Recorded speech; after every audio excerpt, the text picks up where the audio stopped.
जर कोणाला ड्रायव्हिंगला सोपं वाटत असेल की नाही त्यांनी हा व्हिडिओ पूर्ण बघा. तर नमस्कार भावांनो, मी सुशांत आणि मी गाडी चालवतो हिट टँकर. तर आता सध्या मी आहे करूर डेपोला तामिळनाडूमध्ये.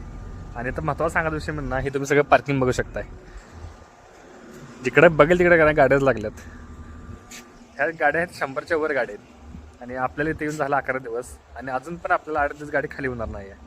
आणि इथं सांगायचा विषय म्हणजे का नाही, तामिळनाडूमध्ये जेवण फक्त काय मिळतं, इडली वडा डोसा वगैरे.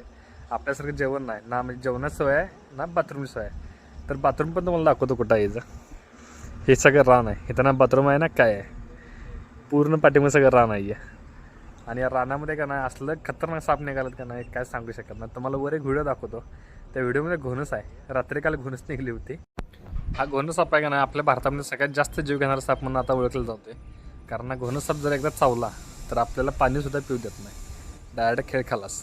तर तुम्ही तर बघू शकताय, ह्यात जर साप चावलं तर कुठं इथं ॲम्ब्युलन्स येणार आणि काय येणार आहे. रात्री गाडी खाली उतरायचं का नाही 10 वेळ विचार करावा लागते. लोकांना वाटते ड्रायव्हरले पैसे कमवतात, ड्रायव्हरच कम निवांत आहे, सगळं चांगलं आहे. पण तसं काय नाही भावांनो, आम्हाला ड्रायव्हरचा आमचं आम्हाला माहिती आहे आम्ही काय करतो इथे. आणि हे तर काहीच नाही, याच्यापेक्षा अजून का नाही एके ठिकाणी एवढी परिस्थिती बेकार आहे का नाही काय सांगू शकत नाही. ना जेवण ना पाणी. 2-3 किलोमीटर चालत जायचं तेव्हा कुठं पाणी मिळते आणि तेव्हा जेवण मिळते. तर भावांनो चला भेटूया नेक्स्ट व्हिडिओमध्ये. फॉलो करून जावा अशाच प्रकारच्या माहितीसाठी, या ड्रायव्हिंग लाईनमधल्या माहितीसाठी. तर चला भेटूया नेक्स्ट व्हिडिओमध्ये. Follow and like Sushant blogs academy channel. धन्यवाद.